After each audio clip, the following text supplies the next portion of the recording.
হঠাৎ করেই সকাল সকাল একদিনের ছুটি নিয়ে বেরিয়ে পড়লাম ঘুরতে। আগেই গাড়িটাকে একটু ঝেড়ে ঝুড়ে পরিষ্কার করে মিমো নাচ দেখতে দেখতে রওনা হলাম। সকালের ব্রেকফাস্টে ছিল কচুরি আর ছোলার ডাল। গঙ্গা দর্শন করতে করতে পৌঁছালাম মুর্শিদাবাদ। ওখানে গিয়ে দেখা মিলল টাইগারের সাথে, কারণ এখন টাইগারই ভরসা। টাইগারই আমাদের ঘুরে দেখাবে মুর্শিদাবাদের অলিগলি। চারিদিকে সুন্দর দৃশ্য দেখতে দেখতে প্রথমেই গেলাম কাঠগোলা বাগানবাড়ি। হাজারদুয়ারি প্রসাদ থেকে 4 কিলোমিটার উত্তরে এটি অবস্থিত।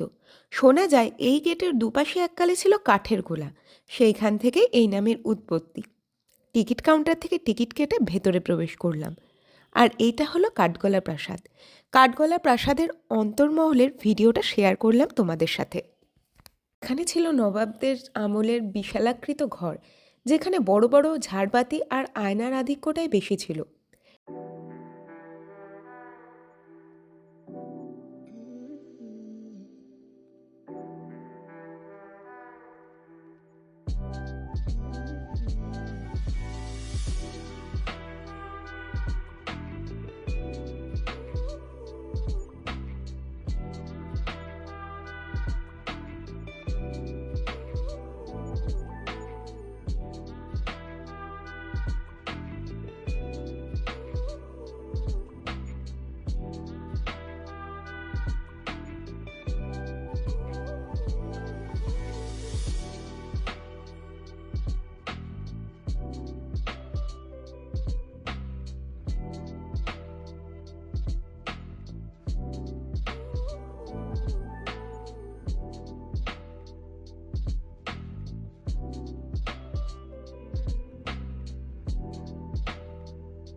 আর এইটা হলো আদিনাথ মন্দির, যা পরেশনাথ মন্দির বা কাঠগোলা মন্দির নামেও পরিচিত।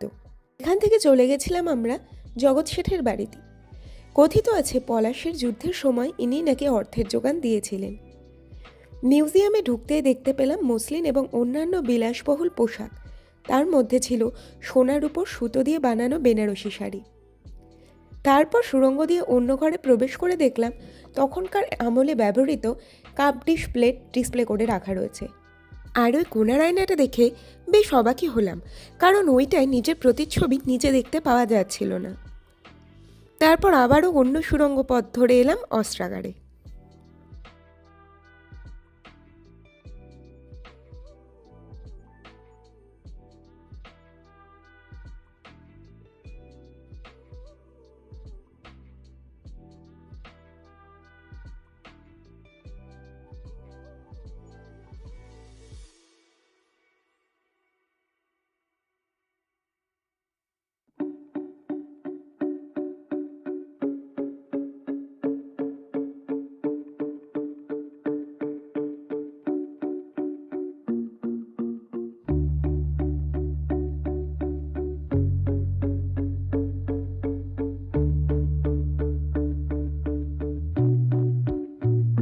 এরপর এলাম নসিপুর রাজবাড়ি।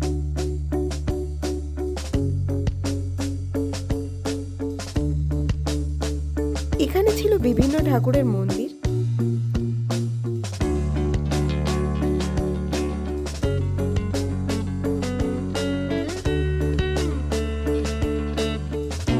এটা হলো পুরনো প্রাসাদের ধ্বংসাবশেষ।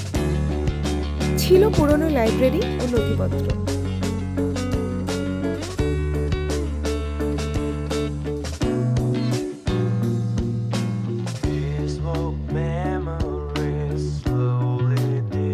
এগুলো দেখতে দেখতে প্রায় 3টে বেজে গেছিল, তাই ঝটপট করে লাঞ্চটা সেরে নিয়ে গেলাম হাজারদুয়ারি মিউজিয়ামে।